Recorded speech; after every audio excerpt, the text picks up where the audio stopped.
नमस्कार। निवेदितार भारत दर्शनेर 42तम पर्व आज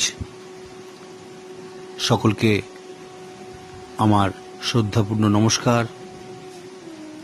एवं এই পানারাম চ্যানেলে যারা দীর্ঘদিন ধরে নিবেদিতার ভারত দর্শন শুনে আসছেন, ধৈর্যের সাথে বিভিন্ন অনুরোধ জানাচ্ছেন এবং শুভেচ্ছার সাথে বিভিন্ন দিককে বিভিন্ন দৃষ্টিকোণ থেকে তুলে দেওয়ার বা তুলে ধরার যে অনুরোধ আসছে, তাতে আমি নিজেও সমৃদ্ধ হচ্ছি। তাই আবারও সমস্ত শক্তিমণ্ডলীকে আমার কৃতজ্ঞতা এবং শুভেচ্ছা জানিয়ে শুরু করছি নিবেদিতার ভারত দর্শনের 42তম পর্ব। আমরা রয়েছি স্বাধীনতা আন্দোলনে তথা ভারতবর্ষের জাতীয়তা আন্দোলনে নিবেদিতার ভূমিকা। নিবেদিতা ভারতবর্ষে প্রথম 1.5 বছর কাটিয়ে ফিরে যাওয়ার পরে, অর্থাৎ 1902 খ্রিস্টাব্দে যখন ফেব্রুয়ারি মাসে আবার ফিরে আসেন, তার মধ্যেই তার জীবনের সবচেয়ে বড় দুর্ঘটনাটি ঘটে যায়। যাকে সামনে রেখে, যাকে আদর্শ ভেবে এবং যার আদর্শকে নিজের জীবনে গ্রহণ করে তাকে চরিতার্থ করার জন্যে সর্বোপরি ভগবান শ্রীরামকৃষ্ণ দেবের চরিত্র এবং শ্রীরামকৃষ্ণ দেবের বিশ্বব্যাপী তার যে সত্তাটি, সেটির বহিঃপ্রকাশ যে দুটি শব্দের মধ্যে প্রকাশিত হতে পারে, ত্যাগ ও সেবা, যেটি ভারতবর্ষের জাতীয় আদর্শ রূপে বর্ণিত হয়ে রয়েছে স্বামী বিবেকানন্দের কথায়। আর এই ত্যাগ এবং সেবা যদি একটি মানুষের মধ্যে পূর্ণতা বা সত্যিকারের রূপ গ্রহণ করে থাকে, সেটির নাম নিবেদিতা। অর্থাৎ শ্রীরামকৃষ্ণদেবের যে আদর্শটিকে সামনে রেখে জীবনপণ এবং যেটি তার জীবন চরিত্রের স্বভাব এবং ভারতীয় চিন্তাভাবনার শেষ কথা, ভারতীয় আদর্শের শেষ কথা, সেটি হচ্ছে জাতীয় ভারতবর্ষের ত্যাগ এবং সেবা যে ভাবটি, সেটিকেই ভারতবর্ষের মূল পরাকাষ্ঠা বলা হয়, যেটি শ্রীরামকৃষ্ণদেবের জীবনে আমরা ওতপ্রোতভাবে খুঁজে পাই। এবং সেটির বাস্তবায়ন যদি দেখতে হয়, যেটি স্বামী বিবেকানন্দ তার মানসকন্যা নিবেদিতার মাধ্যমে প্রকাশ ঘটিয়েছিলেন এই ভারতবর্ষের সেবায়, তার দেশ, তার দেশমাতৃকা, তার পরিজন, আত্মীয়, ধর্ম সমস্ত কিছু ত্যাগ করে সে এদেশের জন্য প্রাণপণ করেছিলেন। এটি একটি শুধুমাত্র বিশেষ ঘটনা মাত্র নয়। এই আদর্শকে সামনে রেখে জীবন দেয়া যায়, এদেশের মানুষের পক্ষে হয়তো সেটি সম্ভব, কিন্তু পাশ্চাত্য থেকে একটি মানুষ এসে, মহিলা এসে এদেশের সেবায় এইভাবে আত্মনিয়োগ করবে, সেটি ভাবতে ভীষণ অবাক লাগে। আমরা আমাদের দেশের কুমারী জননীর ইতিহাস শাস্ত্রে পড়েছি, মহাভারতের রয়েছে।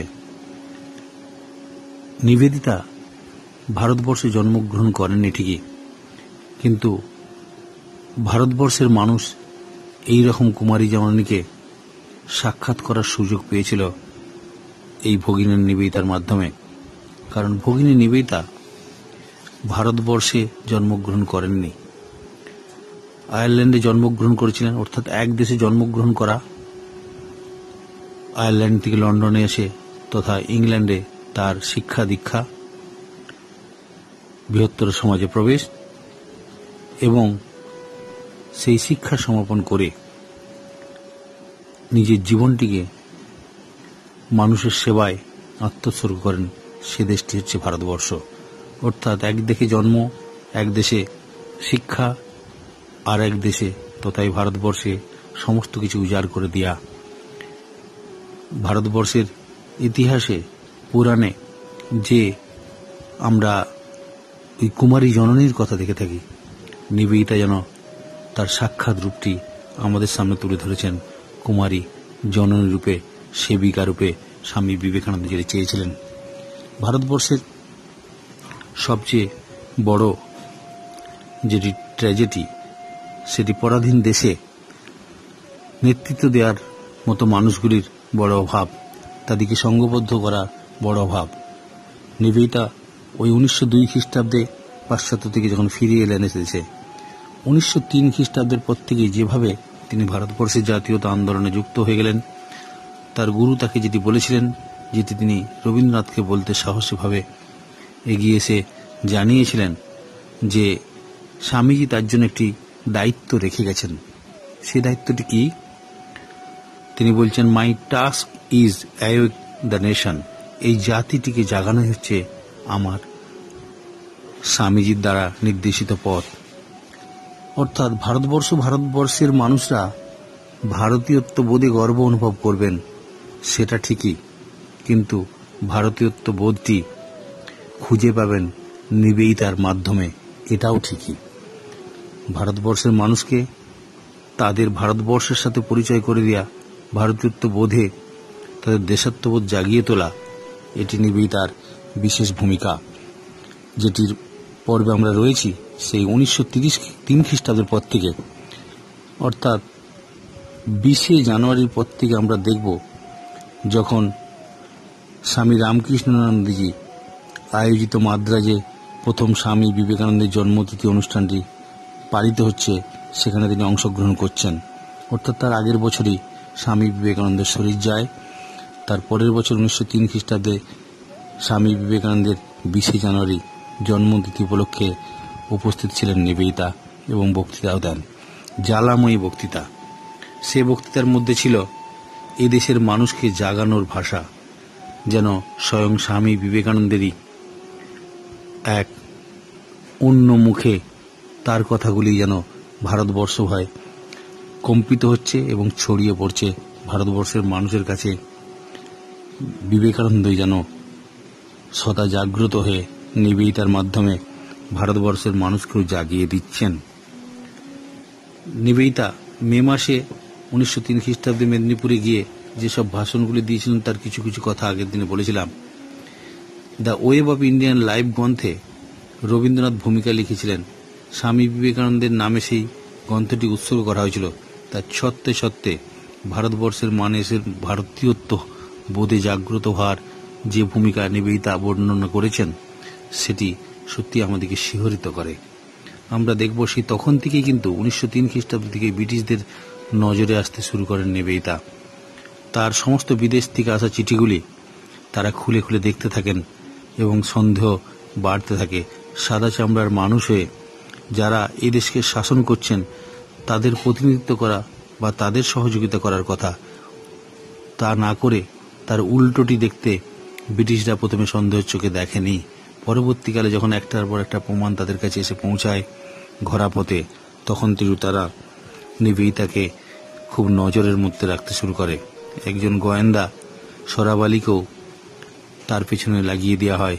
সে কোথায় কিভাবে যাতায়াত করছে, কি করছে, সর্বদা তার পেছনে সরাবাজি গোয়েন্দা নিবেদিতার পেছনে সর্বদা ঘোরাফেরা করতেন। নিবেদিতা 1904 খ্রিস্টাব্দে 9ই জানুয়ারি স্বামী বিবেকানন্দের জন্মতিথি উপলক্ষে সারাদিন বেলুড়ে কাটান এবং সমস্ত ভারতবর্ষের উপস্থিত ভক্তদের মধ্যে জাতীয়তাবোধের বার্তা পৌঁছে দেওয়ার জন্য যেন তিনি আগ্রহ প্রকাশ করেন। 20শে জানুয়ারি তিনি বিহারের বাঁকিপুরে গিয়ে ভারতবর্ষের ওই পাটনা অঞ্চল থেকে বিহারের প্রত্যন্ত অঞ্চলে গিয়ে পৌঁছে গেছেন এবং স্বামী বিবেকানন্দের বার্তা যুব সমাজের মধ্যে ছড়িয়ে দিয়ে ভারতবর্ষের যুব সমাজকে দেশাত্মবাদে উদ্বুদ্ধ করছেন। 22 থেকে 24 জানুয়ারি পাটনায় 3টে বক্তৃতা দিয়েছিলেন তিনি। বক্তৃতার অন্তে তিনি রাজগীর, নালন্দা, বুদ্ধগয়া এবং বেনারস ঘুরে ভারতবর্ষের জাতীয় কংগ্রেসের অধিবেশনে তিনি যোগ দেওয়ার জন্য আমন্ত্রিত হন। 20শে ফেব্রুয়ারি তিনি কলকাতার টাউন হলে ডাইনামিক রিলিজিয়ান শীর্ষক বক্তৃতায় সভাপতিত্ব করেন বিপিনচন্দ্র পাল। তীব্র জাতীয়তাবাদে পূর্ণ বক্তৃতায় ডিনামাইট বলে সম্বোধন করেন বিপিনচন্দ্র পাল। সেখানে একজন ব্রিটিশ তথা ইংরেজদের একজন প্রতিনিধি এখানে উপস্থিত ছিলেন। তিনি দেখে অবাক হয়ে গেলেন যুব সমাজের প্রতি একজন ওই ব্রিটিশের শিক্ষায় শিক্ষিত একটি মহিলা কি করে ভারতীয়দের মধ্যে বিপ্লব জাগিয়ে তুলছেন। তিনি দেখে অবাক হয়ে গেছিলেন। 8ই অক্টোবর ছাত্রদের জন্য বিবেকানন্দ বোর্ডিং হাউস তিনি তৈরি করেন।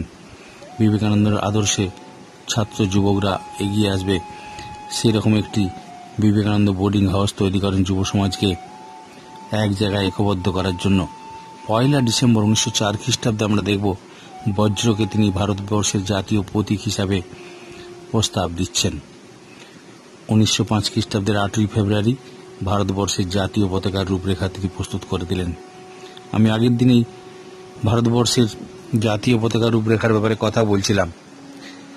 এই জাতীয় পতাকার ক্ষেত্রে নিবেদিতার ভূমিকাটি ভীষণ তাৎপর্যপূর্ণ। আমরা দেখব ভারতবর্ষের কলকাতা তখন রাজধানী।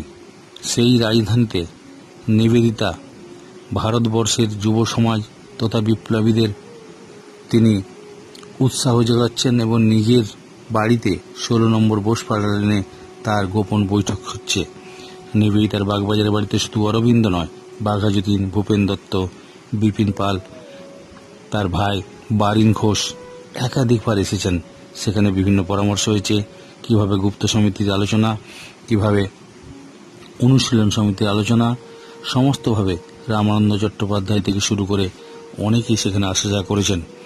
কর্মযোগিন এবং ধর্ম পত্রিকা ছাড়াও অরবিন্দের আর্য, বন্দে মাতরম, যুগান্তর পত্রিকাগুলি স্বাধীনতা আন্দোলনে যুব সমাজের উপর বিশেষ প্রভাব বিস্তার করতে থাকেন। এই পত্রিকাগুলির মধ্যে নিবেদিতার ভীষণ বিপ্লবী চিন্তাভাবনার বহিঃপ্রকাশ ঘটতে থাকে, যেটি ভারতীয়দের উদ্বুদ্ধ করতে থাকে।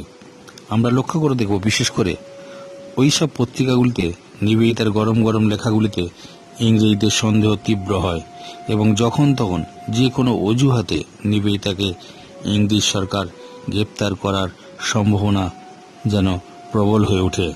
নিবেদিতাও তা বুঝতে পারেন এবং ক্রমশ নিবেদিতার সাথে বারিন ঘোষ, সত্যেন বোস, উল্লাসকর দত্ত, হেমচন্দ্র কানুনগো পুলিশের সাথে লুকোচুরিতে নিবেদিতার বাড়িতে আশ্রয় নিতেন এবং আলোচনা সভা বসত।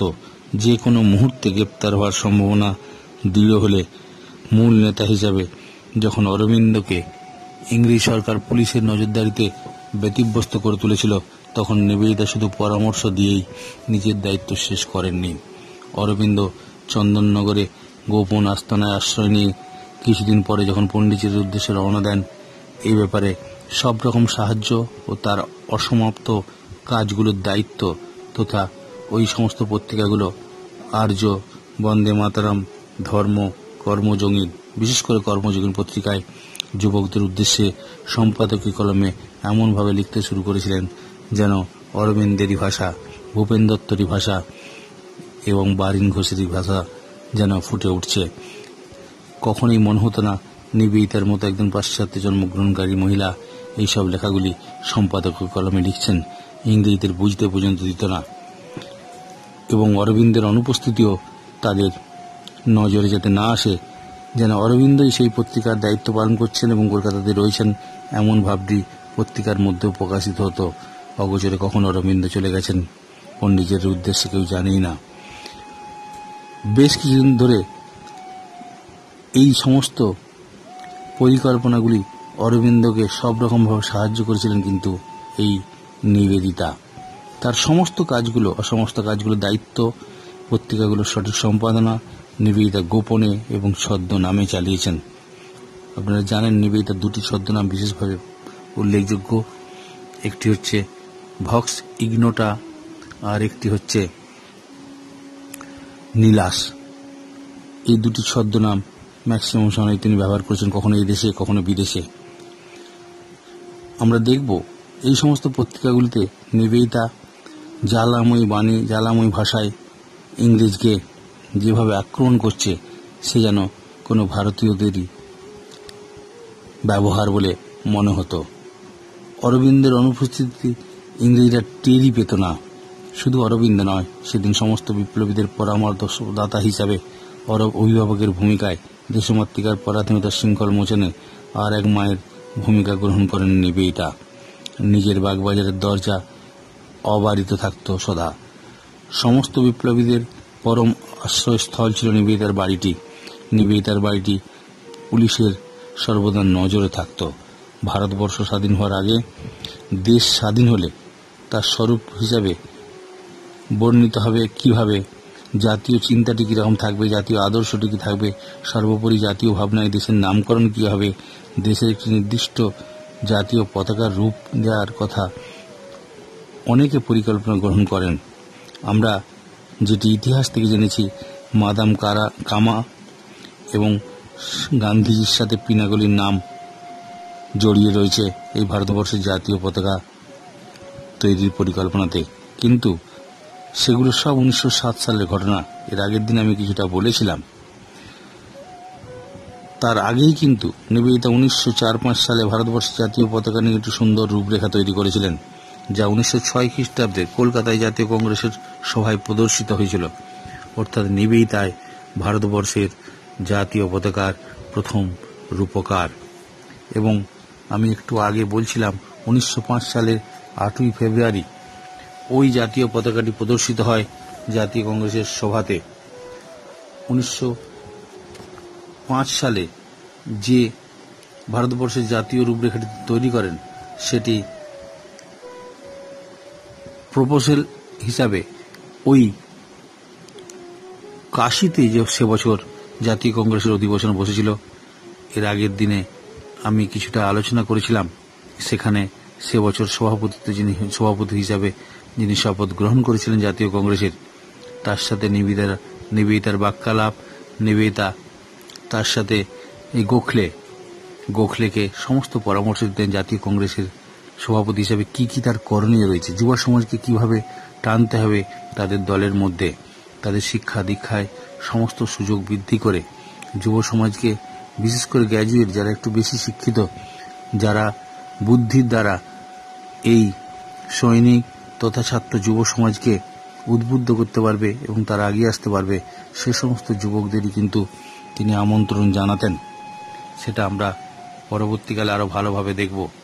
ভারতবর্ষের স্বাধীন হওয়ার আগে দেশ স্বাধীন হতে গেলে তার যে সমস্ত পরিকল্পনা আছে আমরা দেখব। সুভাষচন্দ্র বোস যে পরিকল্পনাগুলি করতেন আমরা দেখেছি, তার জীবনীতেও রয়েছে। নিবেদিতা কিন্তু সেই রকমই, যেহেতু দুজনেই স্বামী বিবেকানন্দের আদর্শে আদর্শিত এবং দেশকে ভালোবেসেছিলেন এবং দেশ সেবায় ঝাঁপিয়ে পড়েছিলেন দুজনেই স্বামী বিবেকানন্দকে সামনে রেখেই, তাই দুজনের পথ চলা অনেকটা একই ধরনের। নিবেদিতাও আগে থেকে পরিকল্পনা করতে অভ্যস্ত। একটা দেশ স্বাধীন হবে, বিদেশি শত্রুর হাত থেকে মুক্ত হবে হয়ে নিজস্ব ভাবনায়, বিদেশি ভাবনায় নয় কিন্তু, অর্থাৎ নিজস্ব ভাবনায় নিজস্ব জাতিকে সামনে রেখে জাতীয় ভাবটি গ্রহণ করে তারা দেশকে স্বাধীন হওয়ার পরে যে সমস্ত উন্নয়নমূলক চিন্তা করবে তার একটি রূপরেখা তৈরি করতে হবে। নিবেদিতা সেগুলি যেন খসড়া আগে থেকে তৈরি করে ভারতবর্ষের জাতীয় নেতাদের উদ্দেশ্যে তিনি সেগুলি জানিয়ে দেওয়ার চেষ্টা করতেন। এই ভবিষ্যতে করলে ভারতবর্ষের মানুষ অনেক আনন্দে শান্তিতে থাকতে পারবেন এবং তাতে একটি অ্যাডমিনিস্ট্রেশন ভালো রকম তৈরি হতে পারবে। এইবার আসা যাক, নিবেদিতা 1906 সালে যে জাতীয় কংগ্রেসের সভায় প্রদর্শিত হয়েছিল যে পতাকাটি, সেটি নিবেদিতায় ভারতবর্ষের জাতীয় পতাকার যে রূপকার হিসাবে বর্ণনা করছিলাম, সেটিতে তিনি কি ধরনের শব্দগুলি ব্যবহার করেছেন, কি ধরনের রংটি ব্যবহার করেছেন, কেমন ধরনের তার মডেলটি তৈরি হয়েছিল, তার রূপরেখাটি তৈরি হয়েছিল, সেটি নিবেদিতা স্বাধীন দেশের গর্বিত ভারতবাসীর চিন্তন ও পরিকল্পনার রংটি দিয়েছিলেন লাল। এই লাল রক্তটি হচ্ছে সংগ্রামের প্রতীক, তার চতুর্দিকে বর্ডার ছিল হলদে রং, সেটি হচ্ছে বিজয়ের প্রতীক। এবার বিজয়ের প্রতীক এর মাঝে ছিল বজ্র চিহ্ন, যেটি হচ্ছে সর্বোচ্চ ত্যাগের প্রতীক। এর আগের দিন আমি বলেছিলাম। তার মাঝে শ্বেতপদ্র এবং মাঝ বরাবর বন্দে মাতরম শব্দটি লেখা আছে। বজ্র চিহ্নটি হল ভারতবর্ষের সনাতন আদর্শের সর্বোচ্চ ত্যাগের প্রতীক। সেটি আগের দিনে বলছিলাম। দধিচির মুনির অস্থির দ্বারা যেভাবে অস্ত্র নির্মিত হয়েছিল, সেই অস্ত্র দেবতারা ভয়ঙ্কর দৈত্যদের শক্তিশালী বৃত্তাসুরকে বধ করতে সহযোগিতা হয়েছিল সেই দধীচি মুনির হাড় দিয়ে তৈরি যে বজ্র অস্ত্রটি। ওই অস্ত্রে দেবতারা দৈত্যদের ভয়ঙ্কর শক্তিশালী বৃত্তাসুরকে বধ করে স্বর্গ এবং নিজেদের রক্ষা করতে পেরেছিলেন। মাঝে শ্বেতপদ্মটি চিরশান্তি, পবিত্রতা ও স্নিগ্ধতার প্রতীক। ভারতবর্ষের অতীত, তৎকালীন বর্তমান ও বর্তমান ভারত নিবেদিতার নিকট প্রকৃতই শ্রদ্ধাপূর্ণ দেবতা স্বরূপ ছিল। প্রকৃত ভারত সন্তানের মতন দেশমাতৃকার চিন্তায় ও ধ্যানে অনুধাবনে সর্বদা তিনি মোহিত হয়ে থাকতেন। জীবন সাধনার দেশমাতৃকার অন্তর আত্মাটি যেন নিবেদিতার নিজ স্বরূপ ও তার মূর্ত পথিক রূপে পরিগ্রহ লাভ করেছিল। আসলে নিবেদিতার কাছে এই ভারতবর্ষ কেবলমাত্র একটা ভূখণ্ড মাত্র নয়, আরাধ্য দেবতার মতো এই ভারতবর্ষের সমস্ত বস্তুই তার কাছে ছিল পবিত্র থেকে পবিত্রতর, অর্থাৎ শ্রদ্ধার বস্তু, যেন পূজার সামগ্রী। নিবেদিতার জীবন্ত ভারতবর্ষ তথা রক্ত মাংসে গড়া ভারত প্রতিমা স্বামী বিবেকানন্দের সাথে ভ্রমণে, বিশ্রামে, অবসরে, বক্তৃতায়, লেখায়, সর্বোপরি আলোচনায় প্রকৃত ভারতবর্ষ ও দেশবাসীর সাথে পরিচিত হয়েছিলেন। নিবেদিতা এই দেশে আসার আগে থেকে ওই জাগ্রত সজীব ভারতবর্ষের সাথে পরিচিত হয়ে স্বামীজির জীবনের শেষ দিন পর্যন্ত অনুভব করে একটি জিনিস তিনি লক্ষ্য করেছিলেন, এই দেশের জন্য তথা পরাধীন ব্রিটিশ অত্যাচারিত ভারতের জন্য তার গুরু কি মানসিক কষ্ট বা ব্যথা হৃদয়ে অনুভব করেছেন। কারণ ভারতের শাশ্বত স্বরূপটি তার নিজের স্বভাবের থেকে আলাদা ছিল না। সেজন্যই বোধহয় তিনি ব্যথায় অনুভূতিতে নিবেদিতাকে ব্যথিত করেছিলেন। কারণ এদেশে তো শুধুমাত্র ভারতবাসীর জন্য নয়, বিশ্ব সভ্যতা সংস্কৃতির আদর্শ অলঙ্কার স্বরূপ, যা পৃথিবী মনুষ্য প্রজাতির বেঁচে থাকার আলোকে দিশা তথা পূজার আরাধ্য দেবী। এই কথাগুলি কেবলমাত্র শুধু কথার কথা নয়, নাটক বা নোবেল বা উপন্যাসের বিশ্লেষণে শোভিত করার ভাষা নয়। ম্যাকলাউডের ভাষায় স্বামীজির মুখের সমস্ত কথাগুলি প্রথমটি সত্য, দ্বিতীয়টি সত্য, তৃতীয়টি সত্য তথা সত্যের সমাহার। স্বামীজি নিজেই বলেছেন, আই অ্যাম কনডেন্সড ইন্ডিয়া, ভারতবর্ষের ঘনীভূত রূপী আমি, অর্থাৎ আমি ভারতবর্ষ। ভারতবর্ষ বিবিধের মাঝে মিলন মহান তার গুরুকে তিনি দেখেছেন। বিশ্বপ্রজ্ঞার নির্যাস স্বরূপ এক আধ্যাত্মিকতা ফল্গু ধারার মতো প্রবাহিত হয়ে এই ভারতীয় বেদান্ত রূপী শাস্ত্র গুরু এবং শিষ্যের মধ্যে জাগ্রত চিরন্তন ভারতীয় সংস্কৃতির ও সভ্যতার এক প্রকাশ মাত্র, যা বিদেশি মার্গারেট এই নোবেল তাদের ওই ভাবধারায় সংযুক্ত হয়ে ধীরে ধীরে নিবেদিতার নবজন্ম প্রাপ্ত হয়ে নিজেদের মধ্যে মজ্জাগত করেছিলেন। ওই একই ভাবনা রাষ্ট্রগুরু সুরেন্দ্রনাথ বন্দ্যোপাধ্যায় তাই এক জায়গায় বলছেন, এদেশের প্রাচীনকালের কোন ঋষির মুক্ত আত্মা পাশ্চাত্য পুনর্জন্ম গ্রহণকারী, যাতে পাশ্চাত্য জীবনের শক্তিতে বলীয়ান হয়ে আসে, তার বিচিত্র পুরাতন চেনা জনগণের সেবা করতে যেতে পারেন, সেই উদ্দেশ্যে আবার ফিরে ফিরে আসা। সেই সমস্ত ভাবনাগুলি তার বিভিন্ন লেখা, the wave of Indian life, civics ideals and Indian nationality, the master as I saw, এই সমস্ত আধ্যাত্মিক পরিপূর্ণতার অভিপ্সা ও লক্ষ্য ছিল প্রিয়তম বা ঈশ্বর। আবার দেশাত্মবোধের কোথাও কোথাও তিনি লিখেছেন, হে জাতীয়তা, তুমি আমাকে সুখে দুঃখে মানে অপমানে যে কোনো রূপে তোমার নিকটে নিয়ে এসো, কেবল তুমি আমায় তোমার করে নাও। মৃত্যুর কয়েকদিন আগে শেষ শয্যায় নিবেদিতা দার্জিলিংয়ে বিখ্যাত দুটি প্রবন্ধ লেখেন, মৃত্যু ও প্রিয়তমা। সেই লেখাগুলি আজ ইতিহাস হল। সেই লেখার মধ্যে ভারতবর্ষের মানুষের আসল সত্তার সাথে যেন নিবেদিতার সত্তাটি মিলে গিয়েছিল।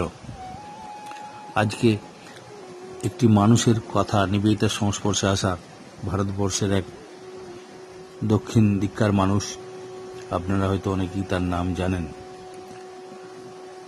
তিনি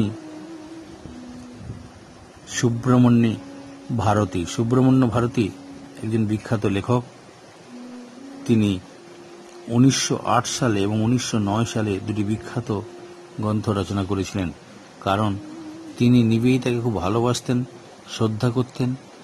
কারণ তিনি ভারতবর্ষে যখন বাংলাতে 1906 খ্রিস্টাব্দে বিশেষ করে যখন জাতীয় কংগ্রেসের অধিবেশন হয় তখন যোগ দিতে এসে যখন জানতে পারলেন এখানে নিবেদিতা নামক এক মহিলা পাশ্চাত্য থেকে এসে এ দেশের সেবায় আত্মনিয়োগ করেছেন, বাগবাজার অঞ্চলে থাকেন, তিনি ভাবলেন কলকাতায় যখন এলাম জাতীয় কংগ্রেসের অধিবেশনে তখন ওনার সাথে একবার দেখা করে গেলে কেমন হয়। তিনি তার সাথে দেখা করতে গিয়ে দেখলেন এবং অনুরোধ জানালেন, জিজ্ঞাসা করলেন মহিলাদের সঙ্গে নিয়ে আসেননি কেন, তিনি বিবাহিত হয়েও কেন কলকাতায় আসার সময় তার স্ত্রীকে রাজনীতির জগতে একসাথে এসে সহযোগিতার আশ্বাস দিচ্ছেন না, দেশমাতৃকার যারা শৃঙ্খল মোচনের দায়িত্ব নিচ্ছেন তাদের সামনে। নিবেদিতাকে তিনি বললেন যে এখানকার মেয়েরা সমস্ত সাংসারিক কাজকর্ম ছেড়ে তারা এইভাবে যোগ দিতে পারে না, এটি ভারতবর্ষের ইয়েতে আসে না। নিবেদিতা খুব ভৎসনা করলেন তাকে। পরবর্তীকালে তিনি স্বীকার করলেন, পরে যখন আসবেন অবশ্যই তাদের সঙ্গীকে নিয়ে আসবেন, তার স্ত্রী বাড়ির মহিলাদেরও এর সাথে যুক্ত করবেন। যা হোক, যেটি বলতে যাচ্ছিলাম সেটি হচ্ছে 1908 খ্রিস্টাব্দে নিবেদিতা একটি বই সুব্রমণ্য ভারতী মহাশয় একটি বই রচনা করলেন। তার নাম স্বদেশ গীত মঙ্গলং কবিতা পুস্তক। এটি প্রকাশ হল 1908 খ্রিস্টাব্দে। তিনি সেই পত্রিকাটি ভূমিকা লিখতে গিয়ে সেখানে লিখছেন, আমি এই ক্ষুদ্র গ্রন্থখানি আমার শিক্ষাদাত্রীর চরণে নিবেদন করলাম, যিনি আমাকে ভারত মাতার ভাবমূর্তি দর্শন করিয়েছিলেন। শ্রীকৃষ্ণ যেমন অর্জুনকে বিশ্বরূপ দর্শন করিয়েছিলেন, যথার্থ তিনি তার আত্মজ্ঞান কি করে তৈরি হয় বা আত্মজ্ঞান কিভাবে উদ্বুদ্ধ হয়, আত্মজ্ঞানের ভাষা যেন নিবেদিতা তাকে শিখিয়েছিলেন। তাই সেই অনুসারে সেইভাবে নিবেদিতা ওই সুব্রমণ্য ভারতীর মধ্যেও যেমনভাবে অর্জুন বিশ্বরূপ দর্শন করার সুযোগ পেয়েছিলেন, সেই আত্মজ্ঞান দান করেছিলেন নিবেদিতা। তিনি এই বিশ্বরূপ বা বিশ্বের মানুষকে দেখার সুযোগ গ্রহণ করেছিলেন। সেইভাবেই তিনি বলছেন যে দেশাত্মবোধ তার মধ্যে তিনি যেন অনুপ্রাণিত করেছিলেন। অর্থাৎ নিবেদিতা ভারতীয় না হয়ে ভারতবর্ষের মানুষের মধ্যে জাতীয়তা এবং দেশাত্মবোধ অনুপ্রবেশ করিয়ে দিচ্ছেন। আবার 1909 খ্রিস্টাব্দে যে বইটি রচনা করেছিলেন জন্মভূমি, সে বইটির ক্ষেত্রেও কিন্তু নিবেদিতাকে তিনি ভুলেননি তাকে স্মরণ করতে। সেখানে তিনি এই ভূমিকাতে লিখছেন, দুটি বই কিন্তু নিবেদিতাকে তিনি উৎসর্গ করেছিলেন।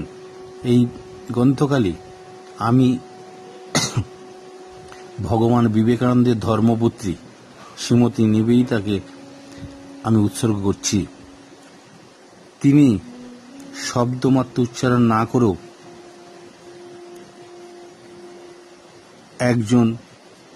এক মুহূর্তে আমাকে দেশমাতার জন্য যথার্থ সেবার রূপ এবং আত্মোৎসর্গের মহিমা অনুধাবন করিয়েছিলেন। এটি সুব্রমণ্য ভারতী নিবেদিতাকে বই দুটি তার নামে উৎসর্গ করে এবং ভূমিকাতে যে ধরনের ভাষাগুলি ব্যবহার করলেন তাতেই বোঝা যায় একজন ভারতীয় কবি হিসাবে তিনি নিবেদিতার দ্বারা কিভাবে উদ্বুদ্ধ হয়েছিলেন। তিনি পরবর্তীকালে নিবেদিতার আদর্শেই ভারতবর্ষের জাতীয় সংগ্রামে যুক্ত হয়েছিলেন এবং তিনি সক্রিয় অংশগ্রহণকারী রূপেই পরিচিত হয়ে রয়েছেন ভারতবর্ষের স্বাধীনতার ইতিহাসে। তার নাম সুব্রমণ্য ভারতী, যিনি নিবেদিতার দ্বারা অনুপ্রাণিত হয়েছিলেন। আজ এই পর্যন্তই।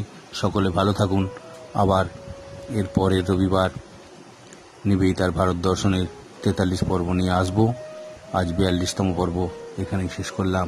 নিবেদিতার ভারত দর্শনে স্বাধীনতার ইতিহাসে আরও দুটি পর্ব আমরা শুনে, অর্থাৎ 45তম পর্বতে আমরা নিবেদিতার ভারত দর্শনে জাতীয়তাবোধে এবং নিবেদিতার ভারতবর্ষের দেশ মাতৃকার শৃঙ্খল মোচনে ঝাঁপিয়ে পড়ার অসাধারণ কাহিনীগুলি এর পরের 3টির মধ্যে আলোচিত হবে।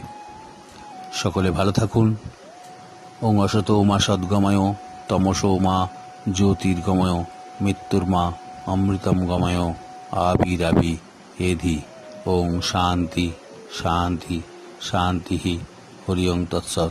শ্রীরামকৃষ্ণার্পণমস্তু।